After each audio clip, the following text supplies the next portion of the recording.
السلام علیکم دوستو، اگر آپ کو میری یہ سٹوری اچھی لگے تو چینل کو سبسکرائب اینڈ لائک ضرور کیجیے، اور اگر آپ کے پاس کوئی بھی ہارر سٹوری ہے تو میرے اس نمبر پر واٹس ایپ کر دیں۔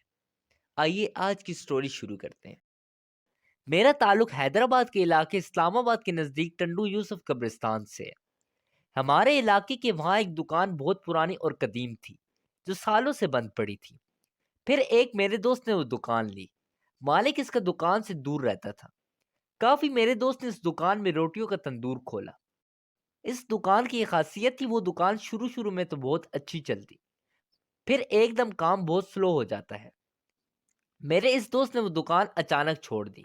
اس کا کہنا تھا کہ میں بہت پریشان ہو گیا تھا، اتنا زیادہ کام چلنے کے باوجود پیسے نظر نہیں آتے، ایسا لگتا ہے کہ کوئی پیسے نکالتا ہے، اور صبح جب میں یہ دکان کھولتا ہوں تو ایسا لگتا ہے جیسے رات بھر یہاں کوئی ہوتا ہے۔ میں نے اس کی بات نہیں مانی، اور اس کے بعد وہ دکان اور کافی لوگوں نے کھولی، پر 2 یا 3 مہینے میں ہر کوئی وہ دکان خالی کر دیتا تھا، اور رات میں دکان بند ہونے کے بعد صبح ایسا لگتا تھا جیسے رات سے لے کر صبح تک پوری فیملی رہتی ہے، اور دکان کے حلیے سے ایسا لگتا تھا سب چیزیں بکھری ہوئی ہیں۔ ہم 4 بھائی ہیں، میں تیسرے نمبر پر ہوں۔ میرے ایک بھائی ہیں جو کہ شیف ہیں، جو کوکنگ کرتے ہیں، ماشاءاللہ سے بہت بڑے پیمانے پر کام ہے۔ انہوں نے ایک دن مجھ سے کہا، یار آصف، وہ شہر والا پکوان سینٹر ہے وہ دور پڑتا ہے، یہ جو اپنے پاس دکان ہے وہ ہم لوگ لے لیتے ہیں، گھر کے نزدیک ہو جائے گی۔ میں نے بھائی کو صاف منع کر دیا، یہ دکان ٹھیک نہیں ہے۔ بہت منع کیا پر بھائی ان چیزوں پر یقین نہیں رکھتے تھے۔ میرے بہت منع کرنے کے باوجود بھائی نہیں مانے، ہم نے وہ دکان لے لی۔ شروع میں تو بہت اچھا کام چلا، کاؤنٹر پر میں خود بیٹھتا تھا اور بھائی کھانا بناتے، اور ہم نے 3 لڑکے اور رکھے۔ ہم وہاں شادی بیاہ، حقیقہ اور دیگر تقریبات کا کھانا بناتے، اور حلیم بریانی بھی بیچتے تھے۔ بہت اچھا کام چلا، پر ہم لوگ بہت خوش ہوتے کہ ماشاءاللہ بہت اچھا کام چل رہا ہے، پر جب گھر جا کر حساب کتاب لگاتے تو پیسے بہت کم ہوتے۔ ہمارے مال کے حساب سے ہم لوگ بہت پریشان بھی رہتے تھے، لیکن باہر لوگ دیکھتے کہ بہت اچھا کام چل رہا ہے، پر ہم لوگ بہت پریشان ہو گئے تھے۔ ایسی حالت ہو جاتی تھی، کبھی کوئی بیمار تو کبھی کوئی بیمار۔ 3 4 مہینے تک یہ چلتا رہا۔ ایک دن اچانک ایک لڑکے نے کام چھوڑ دیا، وہ بھاگا، اور اس کو دیکھ کر دوسرا لڑکا بھی بھاگ گیا۔ اب بس میں اور بھائی رہ گئے تھے۔ دکان پر ایک ہفتے بعد میں اس لڑکے کے گھر گیا جو ہماری دکان پر تھا۔ اس نے مجھ سے ملنے سے انکار کر دیا۔ بہت اصرار کے بعد اس کے ماں باپ نے اسے راضی کیا۔ میں نے اس سے پوچھا کہ کیا ہوا تھا۔ اچانک اس نے کہا، آصف بھائی، اس دکان میں رات کو پکوان سینٹر پر پانی بھرنے گیا تھا۔ ہمارے علاقے میں اکثر رات میں پانی آتا ہے۔ 2 بجے کے بعد اس نے بتایا کہ جب میں پانی بھرنے گیا تو ساری دکان بند تھی، پر میرے ساتھ ایک موبائل تھا۔ میں نے پکوان سینٹر کھولا اور آدھا شٹر گرا دیا، پانی کی مشین کھولی اور ہینڈ فیڈ لگائی اور لیٹ گیا، اور میری آنکھ لگ گئی۔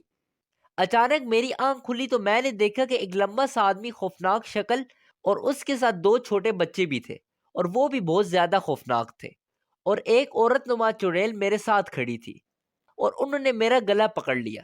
میں نے بہت چیخنے چلانے کی کوشش کی، پر میرے حلق سے آواز نہیں نکلتی تھی، اور اس نے مجھ سے کہا کہ اگر اپنی نسل بچانا چاہتے ہو تو یہاں سے چلے جاؤ، اور یہ بات اپنے مالک سے بھی بول دینا۔ انہوں نے مجھے بہت برا مارا، اور اس نے کہا کہ اس میں میرا خون ہے، جس نے مجھے مار کر اس دکان پر قبضہ کیا تھا۔ اسے تو میں نے مار دیا، اس کے پورے خاندان کو ختم کر دیا۔ یہ دکان میں نے بہت محنت سے بنائی تھی، پر میں بے ہوش ہو گیا۔ کچھ دیر بعد میری آنکھ کھلی تو میں سڑک پر تھا، اور میں وہاں سے فوراً بھاگ گیا۔ بات سن کر میں بھی بہت پریشان ہوا۔ میں نے بھائی کو یہ ساری بات بتائی۔ بھائی نے کہا کہ اس دکان میں بہت پیسہ لگا ہے، اور اس طرح ہم کیسے اسے چھوڑ سکتے ہیں۔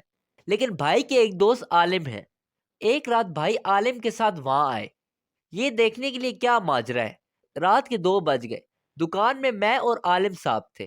ایک جنات جیسی شکل، 2 خوفناک شکل کے بچے، ایک چڑیل حاضر ہو گئے، تو انہوں نے عالم صاحب پر حملہ کرنے کی کوشش کی، پر عالم صاحب کے ہاتھ میں جو تسبیح تھی وہ ایک تعویذ تھا، اور عالم صاحب مسلسل کچھ پڑھ رہے تھے۔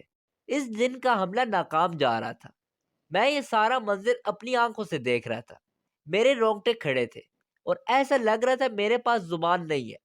عالم صاحب نے پتہ نہیں مجھ پر کیا پڑا، میں بالکل سن ہو گیا تھا۔ عالم صاحب نے اس سے کہا کہ تم چپ چاپ یہاں سے چلے جاؤ، جس نے تمہارے ساتھ ظلم کیا تھا تم نے اسے مار دیا، اب اور بے گناہ لوگوں کو کیوں تنگ کر رہے ہو؟ اس جن نے کہا یہ میری دکان ہے، میں نے یہ بہت محنت سے بنائی تھی، میں اسے نہیں چھوڑوں گا اور میں یہیں رہوں گا، اور اگر کوئی بھی اس دکان میں آیا تو میں اسے مار دوں گا۔ اب میری حالت ایسی ہو چکی تھی، میں بالکل بے ہوش ہو چکا تھا۔